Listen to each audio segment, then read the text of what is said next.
అవి ప్రైవేటైజేషన్ ఆపాలని మేము ప్రజా ఉద్యమం అనేది అన్ని చోట్ల చేస్తా ఉన్నాము.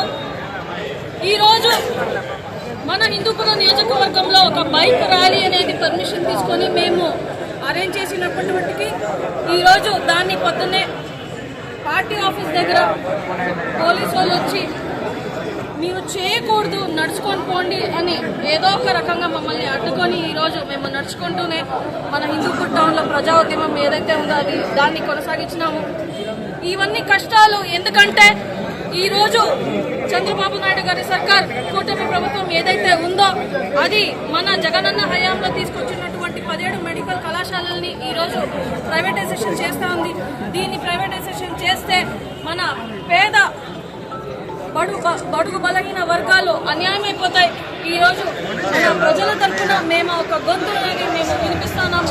దాదాపు నెల రోజుల నుంచి మేము సంతకాల సేకరణ, కోటి సంతకాల సేకరణ చేస్తున్నాము. రాష్ట్ర వ్యాప్తంగా మన హిందూపురం నియోజకవర్గంలోనే దాదాపు 60,000 నుంచి 70,000 సంతకాలు సేకరణ చేసి మేము రాష్ట్ర గవర్నర్ ఎవరైతే ఉన్నారో మన వైఎస్ఆర్సీపీ పార్టీ వాళ్ళ తరఫున ఆ సంతకం, కోటి సంతకాలు ఏదైతే దాన్ని సబ్మిట్ చేస్తున్నాము.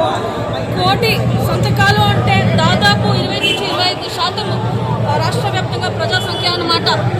అంత సంతకాలు సబ్మిట్ చేసిన తర్వాత ఆపాలని నేను గవర్నర్ని ఈ ప్రెస్ ద్వారా కోరుకుంటూ ప్రతి ఒక్కరూ ప్రజలు దీన్ని గమనించాలా. ఇప్పుడు ఉన్నటువంటి కూటమి సర్కారం ఏదైతే గవర్నమెంట్ మెడికల్ కళాశాలని ప్రైవేటైజేషన్ చేస్తున్నారో దీన్ని మీరు ఆపాలా. మీ యొక్క సంతకం మనకి అవసరం. మన పిల్లల భవిష్యత్తు, మన వైద్య రంగం భవిష్యత్తు మేము కాపాడుకోవాలంటే ప్రతి ఒక్కరికి దీన్ని గొంతెత్తాలా.